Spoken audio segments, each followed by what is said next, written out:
ஏண்டா டேய், பெட்ரோல் டீசல்லாம் அடிக்கடி விலை உயர்ந்துகிட்டே இருக்கு. டீ கடைக்காரன் 4 ரூபா டீயை 7 ரூபாய்க்கு வித்துக்கிட்டு இருக்கிறான். கொஞ்சம் கூட சமுதாய அக்கறையே இல்லாம அந்த டீயை இப்படி இப்படி ஆட்டி குடிச்சிட்டு இருக்கேடா. முதலாளி, நான் டீ குடிக்கிறதுக்கும் பெட்ரோல் டீசல் விலை உயரத்துக்கும் என்ன சம்பந்தம்?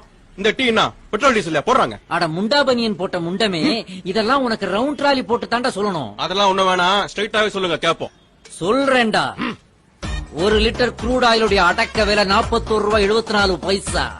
ஒரு பேரல்ல 159 லிட்டர் க்ரூட் ஆயில் இருக்கும். அத பதப்படுத்தினாக்க நமக்கு 166 லிட்டர் பெட்ரோலியம் ப்ராடக்ட் கிடைக்கும். அதுல 79 litre petrol, 40 litre diesel, 16 litre மண்ணெண்ணெய், 7 லிட்டர் எல்பிஜி கேஸ், மீதி 24 லிட்டர் அதர் ப்ராடக்ட்ஸ்.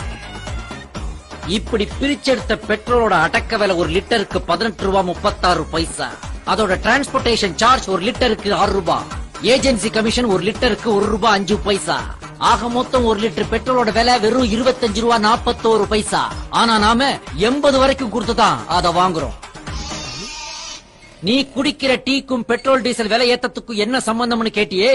நீ குடிக்கிற டீல உள்ள சக்கரை, பால், டீ தூள் எல்லாமே அந்த விலையேறின பெட்ரோலையும் டீசலையும் போட்ட லாரியிலையும் வண்டியிலையும் தாண்டா வந்து இறங்குது. சோ அது விலையேறினா இதுவும் விலை ஏறும். நண்பர்களே, இப்படி இந்திய பொருளாதாரம் சிக்கி செதஞ்சி சின்ன பின்னமாகி சிதிலமடைஞ்சு கிடக்குதுன்னா அதுக்கு காரணம் இந்த மாதிரி பொறுப்பு இல்லாம. Download ShareChat.